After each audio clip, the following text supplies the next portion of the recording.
પોલીસનું કામ છે કે જે અલગ અલગ થાણા વિસ્તારમાં દારૂ વેચાઈ રહ્યો છે, ડ્રગ્સ વેચાઈ રહ્યો છે તે પકડવાનું, પરંતુ હવે આ પોલીસવાળા છે તે તેમને પકડવાના બદલે આમ આદમીના પાર્ટીના જે કાર્યકરો છે તેમને દબોચી રહ્યા છે અને આ મામલે આક્રમકતા દાખવી છે ઈસુદાન ગઢવીએ.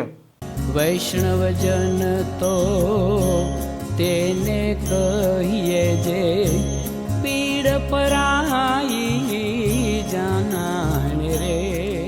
નમસ્કાર, આપ જોઈ રહ્યા છો નવજીવન ન્યૂઝ. રહું છું આપની સાથે તોફિક ગાંચી. ગુજરાતમાં દારૂ, ડ્રગ્સ અને કાયદો વ્યવસ્થાના જે પ્રકારે ધજાગરા ઉડી રહ્યા છે તે મામલે અનેક વખત વિપક્ષના નેતા અને ધારાસભ્યો છે તે સરકાર છે તેને ઘેરતા હોય છે, સવાલો પૂછતા હોય છે, કેમ કે આ રાજ્યમાં દારૂબંધી છે તો કરોડો રૂપિયાનો દારૂ ક્યાંથી આવી રહ્યો છે, કેમ આટલી માત્રામાં ડ્રગ્સ પકડાઈ રહ્યું છે અને વારંવાર કેમ આ ગુંડાઓ છે તે કાયદો હાથમાં લઈ રહ્યા છે અને પોલીસને પડકારી રહ્યા છે. આવા સવાલોના વચ્ચે વીતેલા દિવસોમાં જે પ્રકારે એક પછી એક આમ આદમી પાર્ટીના કાર્યકરો અને નેતાઓ ઉપર ગુના દાખલ થઈ રહ્યા છે તે મામલે હવે આમ આદમી પાર્ટીના પ્રદેશ પ્રમુખ ઈસુદાન ગઢવી છે તેમનો પિત્તો છટકતા કહ્યું છે કે આ ગુજરાતની પોલીસ છે તેમને આમ આદમી પાર્ટીના કાર્યકરોના પાછળ લગાવી દેવામાં આવી છે અને તેમનું કામ છે કાયદો વ્યવસ્થા બહેતર કરવાનું, દારૂ ડ્રગ્સ પકડવાનું, પરંતુ તે આમ આદમી પાર્ટીના કાર્યકરો પર ખોટા કેસ કરી રહ્યા છે.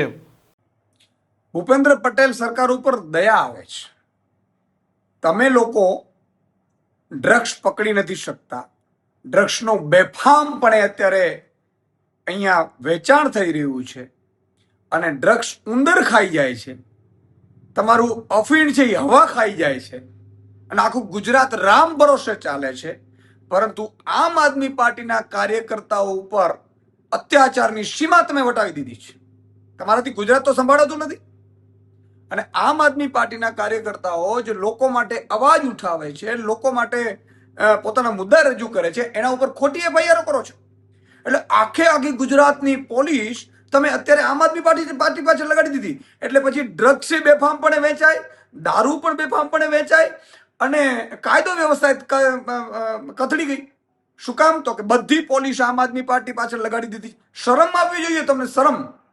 તમને ઈ બીક છે કે આમ આદમી પાર્ટી વાળા ચૂંટણી લડશે, પ્રજા એને મત આપશે, જીતી જશે તો અમારા ગુજરાતથી ઉતારા ભરવા પડશે. પણ ગુજરાતથી ઉતારા ભરવા પડશે, નડશે નહીં, પણ આમાં તમારી આબરૂનું ધોવાણ થાય છે. આજે પોરબંદરમાં ગતરોજ તમે 2-3 કાર્યકર્તાઓ ઉપર એફઆઈઆર કરાવડાવી છે. આજે જામનગરમાં કાર્યકર્તાઓ ઉપર એફઆઈઆર કરાવડાવી છે.